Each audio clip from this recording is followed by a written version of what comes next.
ಇನ್ನು ಇದೇ ವಿಚಾರಕ್ಕೆ ಸಂಬಂಧಪಟ್ಟಂಗೆ ಸದನದಲ್ಲಿ ಕೆಲವೊಂದು ಸ್ವಾರಸ್ಯಕರ ಘಟನಾವಳಿಗಳು ಕೂಡ ಆಗಿವೆ. ಮಾತಾಡುವಂಥ ಸಂದರ್ಭದಲ್ಲಿ ಡಿ ಕೆ ಶಿವಕುಮಾರ್ ಕೆಮ್ಮು ಡಿ ಕೆ ಶಿವಕುಮಾರ್ ಕೆಮ್ಮಿದ್ರು. ಬಿಜೆಪಿ ಅದನ್ನೇ ಹಿಡ್ಕೊಳ್ತು. ಸುನೀಲ್ ಕುಮಾರ್, ನೀವು ಕೆಮ್ಮಿದರೆ ಬೇರೆಯವರಿಗೆ ಸಂಕಷ್ಟ ಅನ್ನುವಂಥ ಮಾತನ್ನು ಹೇಳಿದರು. ಪ್ರಶ್ನೋತ್ತರ ಕಲಾಪದ ಸಂದರ್ಭದಲ್ಲಿ ಉತ್ತರ ಕೊಡ್ತಾ ಇದ್ರು ಡಿ ಕೆ ಶಿವಕುಮಾರ್.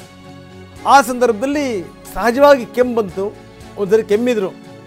ನೀವು ಕೆಮ್ಮಿದರೆ ಯಾರ್ಯಾರಿಗೆ ಅಪಾಯ ಕಾದಿದೆಯೋ ಗೊತ್ತಿಲ್ಲ ಅಂತ ಕಾಲು ಹೇಳಿದ್ರು ಸುನೀಲ್ ಕುಮಾರ್. ಹಳೆಯದು ಕೆಲಸ ಇದು. ಓಲ್ಡ್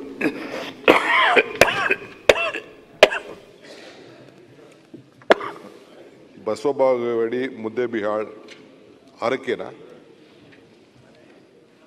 ಆರ್ಕೆ ನಾನು ಕೊಡಲ್ಲ, ಏನಾಯ್ತು ನೇರಾಗಿ ಹೇಳ್ತೀನಿ ನಾನು.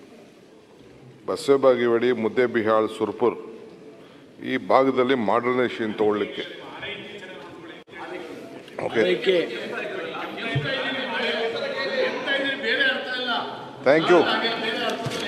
ಅಲ್ಲ ಅರಗಜಾನಂದ ಅವರೇ, ಅರಗಜಾನಂದ ಅವರೇ, ಇತ್ತೀಚೆಗೆ ನೀವು ಅಂತ ಅಲ್ಲ ಅರಗಜಾನಂದ ಅವರೇ, ಇಷ್ಟೆಲ್ಲ ಜನ ಕೆಮ್ತಾರೆ, ಕಾಳಜಿ ಇದ್ರ ಬಗ್ಗೆ ವಿಶೇಷ ಕಾಳಜಿ ಇದೆ ನಿಮ್ಮೆಲ್ಲರ. ಸುನೀಲು, ಹಾಗೆ ಅಶ್ವಥ್ ನಾರಾಯಣ, ವಿಶೇಷವಾಗಿ ಅಶ್ವಥ್ ನಾರಾಯಣ, ನಮ್ಮ ಜ್ಞಾನೇಂದ್ರ, ಥ್ಯಾಂಕ್ ಯು.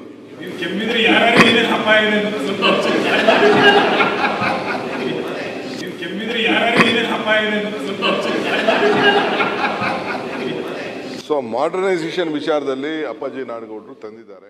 ಇದು ಸಂಗತಿ. ಡಿ ಕೆ ಶಿವಕುಮಾರ್ ಉತ್ತರ ಕೊಡ್ತಾ ಇದ್ರು. ಉತ್ತರ ಕೊಡುವಂಥ ಸಂದರ್ಭದಲ್ಲಿ ಅವರಿಗೆ ಕೆಮ್ಮು ಕೆಮ್ಮದಾಗ ಈ ಬೇರೆಯವರು ಸ್ವಲ್ಪ ಕನ್ಸರ್ನ್ ವ್ಯಕ್ತಪಡಿಸಿದರು. ಅದರಲ್ಲೂ ಅರಗ ಜ್ಞಾನೇಂದ್ರ ಆರೋಗ್ಯ ಹುಷಾರು ಅನ್ನುವಂಥ ಮಾತನ್ನು ಹೇಳಿದ್ರು. ಅವರಿಗೆ ಥ್ಯಾಂಕ್ಸ್ ಹೇಳ್ತಾ ಇದ್ರು ಡಿ ಕೆ ಶಿವಕುಮಾರ್. ಆವಾಗ ನೀವು ಕೆಮ್ಮಿದ್ರೆ ಯಾರ್ಯಾರಿಗೆ ಏನೇನು ಸಂಕಷ್ಟನೋ ಅನ್ನುವಂಥ ಮಾತು ಕೂಡ ಬಂತು.